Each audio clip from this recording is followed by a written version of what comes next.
Welcome in, everybody, to Betting Pros. It's time to place your bets. It is me, Joey P, Joe Pisapia, and this is BPNFL. It's week 18. It's time to look at props and some incentives, too, because some guys could get paid on the last week of football. Hopefully, all of you watching and listening are some of those people. But to help me break it all down, of course, the Undertaker, Andrew Erickson, and the Welsh as well. Welsh, good to see you, my friend. I know we've been doing a lot of baseball on the baseball channel, getting people excited for that. But today's about football and also about finally putting your 49ers season to bed, right? I mean, that's got to be the biggest thing in your mind right now. Nothing I've been more excited about. Plus, I lost like a 4-figure amount this weekend betting. Actually, you know what? I had done nothing but bet against the Niners, and it worked out. And then Bogman and I put a little thing together, rode together, and all we needed was a George Kittle touchdown at the end of the game, which he fell 4 yards short, and then Josh Dobbs only wanted to throw it to his Tennessee teammate and then run it in. Classic Niner season. Goodbye. By the way, bets last week, I believe I was 2-3. Worst bet of all time, Jordan Love, dumbest person on the planet, me. But I did sweep my touchdowns, swept both of my touchdown calls. So 2-3 on the props, 2-0 on the touchdown calls, and hoping to make it a very, very sweet week 18. Yes, we want to finish strong. Andrew Erickson, how was your week 17 by comparison? I do not remember exactly. I need to check out what my picks were. Too much eggnog. That's what happens. I think it was a positive week. I believe it was 3-2, but I'll recheck the sheet and confirm with you. There you go. We'll get back to you after the scheduled commercial break for Betting Pros, the app. That's right. Download Betting Pros, the app today, and make sure you are getting those free premiums for you as well. Again, sync your sportsbooks for free. And this is a great time of year to be using all of these tools because we have the college football playoffs still raging on, some fun games there. We've also got NFL playoffs starting. We got NBA, NHL, Major League Baseball around the corner. So let the Betting Pros app help you make the best bets possible and help you become a profitable wagerer. Let's start here with Kyle Pitts of all people. So I want to talk about this here because Kyle Pitts, one of my bold predictions going into the season, unfortunately, was that he was finally going to bounce back and put together that great season we've all been waiting for. Alas, that did not happen. But it's week 18, and you want to throw a little love his way. Why? And let's break this down a little bit. Yeah, because you're going to do the same thing next year, and he is going to cause chaos. This is on the prediction show earlier this week, so you shouldn't be shocked about this, but it all was going to come down to the number, and the number is very low, which I get it. It should be. It's Kyle Pitts. But yes, I truly believe Kyle Pitts is going to end this year just enough that it's going to break everybody's brain, and they're going to go in and be like, you know what? Maybe Michael Penix fixed him. But part of the reason also, 5 targets last week, 44 yards. Michael Penix has been trying to get him the ball. I mean, that obviously the very first game in, the drop pass, the interception, disastrous. But he has technically hit this number receiving yards only at 27.5. He has hit this in 2 of the last 3 weeks, crushed it last week. He has had an 11% first read percentage on the year. Tight ends usually don't have like high first read percentages, so that's not like a shocker, but that is well below. Week 17, it almost doubled, 19% first read from Michael Penix. So I love that. He's getting him more involved. And then the topper, Carolina, one of the worst against tight ends. They've actually given up the most touchdowns to tight ends on the year. If you're looking at like fantasy points, they've given up a decent amount. Yards to receptions is high up there. I think this number is just so stupidly low. We're going to talk about him when we get to touchdowns. Penix is trying to get him the ball. The target share is there. He's not good, but Michael Penix is going to make him decent, and this is an incredibly low number for something I feel so confident about that all of your brains are going to be broken, and people are going to start looking at it at tight end 10, tight end 11, when he should be like tight end 45. Like, we just know it's not good. But you know what? Hey, if you can get it right in the midst, because he reminds me of old school Vernon Davis. Njoku has the same thing. Yeah. Stone hands. Absolutely athletic freak, plow over you, run super fast, stone hands, can't do nothing. So Penix just gets it right in the numbers and he has no choice but to catch it. He is going to be able to get some yak after it. So just a super low number, and Penix seems to like him. So 27.5 over on the receiving yards. I know Erickson loves this one. Who doesn't love yak? Everybody loves good yak. You did say you said confidence in Kyle Pitts in the same sentence, and that goes together like water and oil. True, essentially. Yeah, but I've never been more confident. He's the epitome of week 18 production. That's why I'm so confident. This is going to be dumb. The books won't even release the names that you are going to be inundated with this weekend because it's terrifying. And once they do, you suckers are going to be betting on guys like Jimmy Garoppolo and Josh Dobbs. And I probably will too. Not Josh Dobbs. All right, let's switch gears to Saturday's game here. The Steelers backfield maybe starting to turn a little bit last couple weeks into Jaylen Warren's favor. And Erickson, you're trying to make some money off that. Yes, I'm going to make money like I made last week because I just checked the show sheet from last week. 4-1. 4-1. Better than you even thought. See? Better than I even thought. How are the touchdowns? The touchdowns did not go. Let me see. Actually, I didn't check the touchdowns. Well, Devontae Adams somehow didn't score. Classic. And Aaron Jones didn't score either. So did not do well in the touchdown department, but 4-1. And of course, actually went 0-2 on all the Jets players. So Devontae and Breece Hall was my other prop. Of course, that's what I get for betting on anything related to the Jets. So yeah, very true. Serves me right. It's only taken you 18 weeks. That was our squad ride too. It was Breece Hall receiving yards, I think it was. So that was a failure on both ends. That was the only one. Squad ride to the prison. Yeah, that's where we went with Breece Hall. It was not fun. So for Saturday, my favorite prop is Jaylen Warren going over his receiving yards, over 21.5 receiving yards. And Joe, you alluded to it at the top. He's kind of taken over this backfield. Like he's starting to edge out Najee Harris. He's outsnapped Najee Harris in 4 straight games. He's seen more red zone work over the last 2 weeks than Najee Harris. So I think that Jaylen Warren, we would have seen more of him throughout the year had he not been banged up to kind of start the season. And now we're starting to see it. And especially in a game where if it's a little bit more higher scoring, as we've seen the last couple of weeks, obviously the Steelers have been trailing in a lot of these games. They've had uptick with Jaylen Warren usage. So he has at least 25 receiving yards in 6 of his last 8 games. The last time he faced the Bengals, caught all 4 of his passes for 55 yards, including a 29-yard gain. We know the Bengals don't tackle very well. They let up a lot of yards after the catch. So I think Jaylen Warren's going to be highly involved as both a rusher and receiver. I think he goes over this line like he's done over basically the last month. All right, so there you have it. Jaylen Warren on the rise. We'll see where he ends up next season. Let's switch over now again to the New York Giants. Drew Lock coming off, I don't know, best game of his career, maybe? But we can certainly debate that topic. But Malik Nabers looking at the 6.5 receptions prop. Welsh, where do you want to go with Malik Nabers? And how much confidence do you have in Drew Lock coming off what you saw last week? Well, I mean, Drew Lock confidence is like a little wavering. Obviously, he had a good game, but I have more confidence in Malik Nabers, who is 2 catches away from breaking the rookie reception record.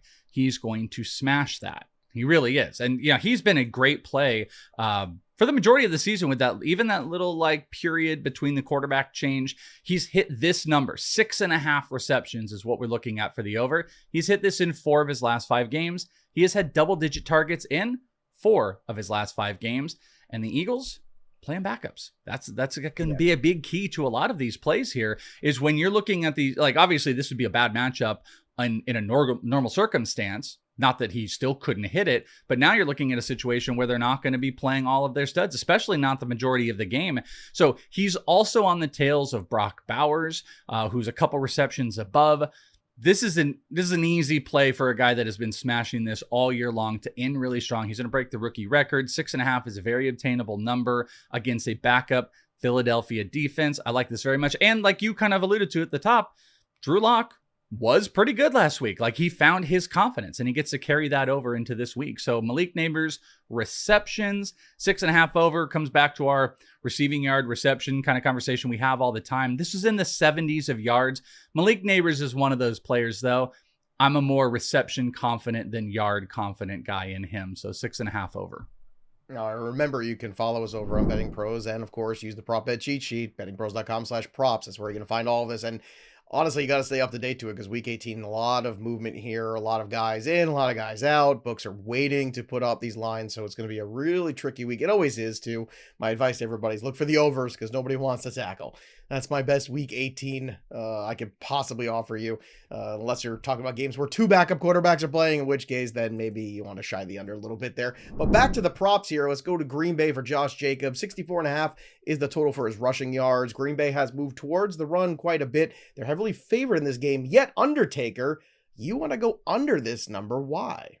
Because I don't think they should be favored by this many points, because I don't think that they're trying to blow out the Chicago Bears. They've already talked about, Josh Jacobs has come out and said, hey, I'm not going to get my usual complement of touches. And that's kind of how it's been the last couple of weeks. So he's rushed under 70.5 rushing yards in 4 of his last 5 games. And he's finished under his rushing yards prop in 4 of his last 5 games. So they're weaning off of Josh Jacobs ahead of the postseason where they know, hey, we need you healthy for then. 20, 25 touches in these postseason games, not in a basically meaningless game against the Chicago Bears where they don't need to do that much. They know they can get up 10-0, then feed Emmanuel Wilson, Christopher Brooks to their heart's desire and beat the Bears, who can't get out of their own way. So I think he's going to go under on his rushing yards prop here. This actually opened up at 75.5 really early in the week. It's obviously been bet down, but again, he's been under his rushing yards prop 4 of the last 5, and that's been based on a usual workload. Now you're shortening that workload. I don't think it's low enough here at 64.5, so I'm going to take the under. All right, let's talk about incentives here because Kyler Murray has got some paths to make himself some extra money. He's not going to be making the playoffs this year, of course, because, well, the Arizona Cardinals fell way short of that mark. They were once at the very top of this division, but it did not last very long. However, Mr. Call of Duty can find a way to cash in and probably get all kinds of cool stuff on PS5 for the new games and things like that, I imagine. So let's try to get it here. So the number here for him is 28.5, and I believe you're saying, Welsh, it was 50 where he's got to reach. He needs 50 more in this game in order to get his next level of incentives. Yeah, that's exactly right. By the way, if this was Fortnite, I could have done like a V-Bucks joke. This could have been V-Bucks or something like that, but I don't know what the currency is in Call of Duty, but Kyler Murray can have all of it. He can have all of it. So the incentive for Kyler Murray is 50 rushing yards and a rushing touchdown, and it gets a pretty significant bonus. And it's something we were talking about off air. Incentives are really popular right now. Clearly, like it's a marker that we all get to see that has an in-game attached to it. So we could, tell like this player is going to want to do this, but it could be dicey with some of these. Like I'm not super interested. And I know this sounds crazy, but like $250,000 type of bonuses. Like I'm not sure that's the one where the guy is, wide receivers pulling a quarterback in the side and being like, let's get this, they want it. But when you get into like $1 million, or in this case, this is a $750,000 potential bonus for a quarterback who gets to control every bit of this. So it is in his hands to control how much he wants to run. And if he's going to score that touchdown, they're to back up running backs right now. On Kyler himself, he hit this against the 49ers the last time they played. He went over 80, which is huge. There's injuries across the 49ers defense. This team is checked out. And I think this bonus is very obtainable. And the number dropped, you have to love. You've got to love this for Kyler Murray because he has been hitting this. I think he's hit this in 2 straight games. 28.5 over is a phenomenal number. But I will tell you, Erickson and I were playing before the show. You can find 50 plus at plus 300. And then if you would like to do an anytime touchdown and 50 plus rushing yards, it's around 6.5 to 1. We did it on DK. You can shop for lines over on the BettingPros app if you would like to see all the different markets, but there are different variations of it. 50 plus rushing yards plus 300, anytime touchdown plus 170, 6.5 for the parlay, but the main play is over 28.5 rushing yards because that is about half of what he is looking for his incentive for the speedy Kyler Murray. Love that. Love that. Some good stuff there. You can run all the way to the offseason. There you go, which I know he's dying to do. He can't wait to stop playing football. Play hide and seek. Like. The hide and seek. That's a popular one on Call of Duty right now, playing hide and seek. Let's talk about a game that, Erickson, you and I like the total of. We talked about this game a little bit yesterday with Terrell. If you missed that show, you can go back and watch it on the YouTube channel. Mac Jones and the Jacksonville Jaguars heading to Indianapolis. This game indoors, and these guys just kind of playing one more game of football, and I imagine the defenses, especially after what we saw last week from the Colts, I don't expect too much out of them, and certainly the Jaguars giving up a lot of points too all year. So the number for Mac Jones, 216.5 passing yards, and the Undertaker is going over. Yes, I am going over because the Colts defense is terrible. To lay it out, 7 of the last 9 quarterbacks they have faced have gone over their passing yards projection, and as we talked about earlier in the show, Drew Lock had a not just great game against the Colts, a historic game that puts him into Giants lore, essentially of, the game where the Giants blew the chance at the number 1 overall pick. No one will forget it for Drew Lock. So I like attacking this Colts defense. Jacksonville's had a lot of success historically against this Colts defense. And Mac Jones has thrown for a ton of passing yards, mostly to Brian Thomas over the last 5 games. Gone over 220 passing yards in 4 of his last 5 games. So I think that this number is just way too low. I've seen it open, I think it was at 207.5 yards, up to 216.5 passing yards now. But I mean, this guy's going to throw for 250 plus. Like, I feel pretty confident that because look, Mac Jones, he's a backup, right? His incentive is like, hey, I want to look good. I want to put up numbers so I get a job next year. So I like Mac Jones throwing the ball all over the yard, and hopefully to my guy, Brian Thomas Jr., because we need to cash that 18-1 bet on leading the rookies in receiving yards. So Mac Jones, let's get it done. That was you, man. That is all you. Andrew Erickson was in on that from August. and we are here in January, and I got to give you all the credit for that one, man. You crushed the BTJ props this year and some of the BTJ numbers. You were the first to market on that guy. Go ahead. The line dropped, by the way. It's around like 82 or 80 for Brian Thomas this week. I feel like maybe you should ladder it. I'm not betting more on Brian Thomas Jr. You should bet more. I think you should bet more. No. What, You know, the ladders have not worked. The ladders have not worked. Bad influence. No. You're a I'm going to bad bet it. You know influence, what? Welsh. I have confidence in you. I'm going to bet it. I'm going to do the over the 90 and the 100. Taking on Mac Jones. That's true. Whatever Brian Thomas Jr. does, I'll be happy with. Again, Maybe he's still got to outpace Bowers and Nabers because they're breathing down his neck. So we're not out of the woods yet. Let's move on to more incentives. Courtland Sutton can make himself some more money, and the Denver Broncos can solidify themselves in the playoffs. So in order to do both, Welsh, let's talk about the breakdown here, how you want to approach Courtland Sutton in Week 18. Yeah, Courtland Sutton has the biggest incentive that I'm going to talk about on here. To let you guys know, we're not talking about Mike Evans. Mike Evans has the biggest overall incentive. It's 5 catches, 85 yards for $3 million. We talked about this last week where in the prediction show where I absolutely nailed it, 2 touchdowns, so that's over. But his line opened up at 99. The next biggest is Courtland Sutton, who has a very obtainable 82 yards that he needs. 82 yards to secure a $2 million bonus. So this is a scenario where rookie quarterback and wide receiver sit down and go, we got to get this number. 5 of the last 6 weeks, wide receivers against the Chiefs have actually hit this number. He has actually not hit this number in 4 straight games, but the previous 5 of 6, he had hit this. So it's been a little bit of a lull. One of the things I love most about this, though, backups. The Chiefs are already committing to playing backups. I think Carson Wentz is starting. You're going to play backups across the board. This is a good scenario. Another one, I was actually looking at Bo Nix. Bo Nix interceptions, by the way, have been a big he is actually thrown quite a bit at home. I think it's like 8 of his 12 interceptions have come at home, which get me a little bit worried. And almost wanted to make me taper off of this, but they're going to be slinging the crap out of the ball. They're playing backups, which made me move back to it. Courtland Sutton, 72.5, 10 yards under what that incentive marker is, and it is very significant. So even though he hasn't hit it as of recent, again, backups, he had been on a huge stretch. Bo Nix and his completion rate, and $2 million makes me hit that number.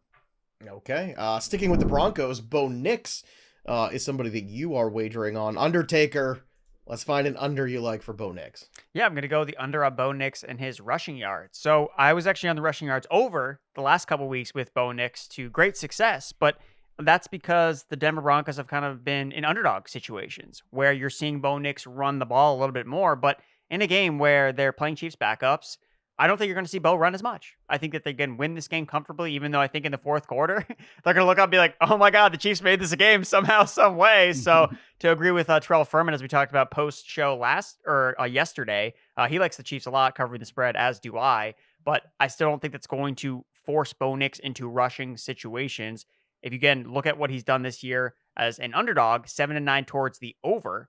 But when he's been favored, 5-2 towards the under at this number. And the last time he faced the Chiefs, he had -5 rushing yards. So I was also looking at the attempts, but it was at 5.5. And I did think, well, if they're kneeling the ball at the end of the game, that could potentially destroy that bet. So that's why I feel most confident taking the under on the rushing yards, because I think that they're going to want to try to just keep things in structure, get Courtland Sutton his yardage, run the football, and not put Bo Nix in situations where he's running around, scrambling, and potentially turning the ball over. So I like the under here on the rushing yards for Bo Nix. All right, one more pick for both the guys here on the props before we get to the touchdown calls. Let's go with Jared Goff here. Huge game, Sunday Night Football. Big difference between the 1 spot and the 5 spot in terms of your path to the Super Bowl. So I'm on the Viking side of this game. I already made that abundantly clear yesterday. Welsh, how are you approaching this one from an individual standpoint with Jared Goff? Over all the things. The line is huge. Did it move down to 56? We were talking about, I think it was on the same show with Warren Erickson and I, where it's like when it's gone to 57 or higher, it's like a 70% hit rate to the over. When it's 56.5, wasn't that what it was, Erickson? The key number, that it was dramatically a bit lower. But at the end of the day, these are 2 horrifically bad pass stoppers. I mean, you're going to have a huge amount of passing yards, and it's a huge total. So I think that in line tells you the first story. Jared Goff's passing yard line, at least where I got it, and it's going to probably move up a tiny bit, 272. He has hit this in 4 straight games. He smashed this in 4 straight games. Projections across the board, just cross-referencing even outside of BettingPros here, 294 on PFF. So that's beautiful. And again, highest total of the week, and the Vikings are giving up the second most passing yards in the NFL. They're going to be slinging the ever-living crap out of the ball. This is under 300 yards. Absolutely love it. I mean, you could probably, even though Darnold doesn't do this as much, I wouldn't even hate the idea of putting like a 300-yard pass on both of these guys and putting those pieces together, because this bad boy should be throwing the ball left and right. Dan Campbell's going to be hyper aggressive. Anything under anything under 300 for Goff is in play here, but 272 is a smash. All right, one more for you. Andrew Erickson has to do with Calvin Ridley. 62.5 is the number for the receiving yards. You going over or under? I'm going to take the over on Calvin Ridley and his receiving yards prop, because not only is it contract season, but it's also milestone season, as some of these players have nothing to play for. But hey, it'd be cool to get 1,000 yards, right? I want to hit that milestone, even though we're playing 17 games now and all the records and need to have these asterisks next to them because they're adding in so many extra games. Look, he's 59 receiving yards away from 1,000 yards, right? There's been a lost season for the Tennessee Titans. They're starting 2 quarterbacks in this game. So Calvin Ridley's going out there. Hey, get me my 1,000 receiving yards. I got paid in the offseason. Now I want to get my yardage. So this is a low bar for him to pass. He's gone over 62.5 receiving yards back-to-back games. Chigakonkwo is also banged up on the injury report. Tyler Boyd is hurt. So, I mean, he's the number 1 receiver. He's been the number 1 receiver for the Titans all year long. And the Texans, we don't know how long they're going to play their starters for. So I'm not worried about any type of lockdown coverage from them, from Stingley. And he also had 93 receiving yards the last time he faced the Texans. So I think the game plan for the Tennessee Titans is going to feature 2 players, one Calvin Ridley and one that we will get into when we're talking about the touchdown calls. All right, so more to come on the touchdown calls. And remember, the touchdown score report at bettingpros.com/touchdown is still available for you if you're looking for an edge in touchdown bets. And I know you are. Our touchdown score report compares anytime touchdown stats to prop bet odds and projections to help identify the very best anytime touchdown bets. So head to bettingpros.com/touchdown for the latest touchdown prop analysis today. I'm going with Jackson Smith-Njigba. The Seahawks are done, but JSN has been a breakout star. Plus 135 is the number I'm getting right now. I want to lock that in for him as Geno tries to finish on a high note here with the Seahawks. And then give me Jordan Addison in the night game. He's been a touchdown machine. Jefferson, the number was a little too juice for me, so I'm going to go with Addison instead. Plus 127 you're getting. Welsh, you started with Kyle Pitts, and you're going to end with Kyle Pitts today, aren't you? Pretty much. I'm going full psycho. We're going to get full like Pitts. plus. You've gone full Pitts in week 18. 175 plus 175. And again, I would just point out, no team has given up more touchdowns to tight ends on the year than Carolina. That's it. And Kyle Pitts got that last week. So I think it's going to be another touchdown. I think the yards are going over, and it's going to be just enough for us to keep in it. I'd love to get 2-1 odds, but 175 is pretty good. And this is a deeper play. This is more of like an Erickson type of play where you get those 4 or 500s, but this is a good week where you're going to get some of these. The Chiefs are going to be playing the backups. They're not going to be playing their starters. And that created a bunch of really interesting opportunities. And this one just jumped out to me. Maybe you could play a couple different other guys. I'll be honest with you. I did look at Noah Gray, but I don't know how much Noah Gray would even play because he's like a pseudo starter. But 5-1 plus 500 on Justin Watson. I love that play because he should be he's the kind of the primary receiver whenever he does come in, like especially as a backup, he's going to play that primary receiver role. I don't know what Marquise Brown would play. I don't know much of what you'll see for Xavier Worthy. I expect to see some Juju and some Justin Watson, and I think you might be able to get a big, long touchdown from Justin Watson. So 5-1 on a Watson touchdown when he should get significant reps this weekend. All right, Andrew Erickson, wrap us up. Let's get some guys in the end zone. Tony Pollard, as I alluded to, I like the Titans running back here. Tajay Spears is probably not going to play in this game. Tony Pollard has been actually practicing this week. It's like the first time in 6 weeks that he's actually showed up to practice. They were like, hey, this guy's on the team, right? So Tony Pollard, 83 rushing yards away from $250K bonus, 2 touchdowns away from another $200,000. So if he's playing in this game, they're going to give him the rock in the end zone. So again, going back to what are the Texans' level of effort, especially around the goal line. And Tajay Spears, interesting enough, the last 2 times that these guys have played together, Spears has had 4 touchdowns versus Pollard's 1. So I think they get Pollard into the end zone with Spears not available. So I like him even at -125. And then my Chiefs bet that I like is DeAndre Hopkins, because if there's any incentive to get one of these Chiefs a touchdown, it's Hopkins, because he got just one touchdown. That's a $500,000 touchdown catch for DeAndre Hopkins. Again, Nice. in the twilight of his career, he wants to get as much money as he possibly can. And, if he's in the huddle, Carson Wentz is throwing him the ball because he's going to command Carson Wentz to throw him the ball no matter what. So I like the touchdown odds with DeAndre Hopkins. Again, and if he's not active, then you get your money back. So I like taking a flyer on Hopkins.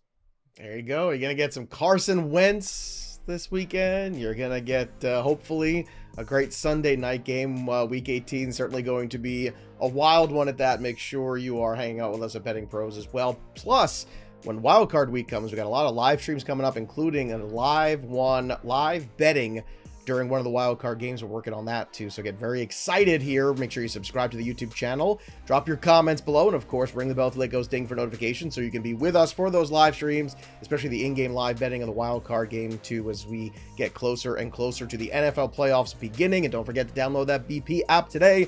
That'll do it for us, but the story of the game goes on. For the Welsh and the Undertaker, I'm Joey P. We'll see you next time, kids. Enjoy Week 18.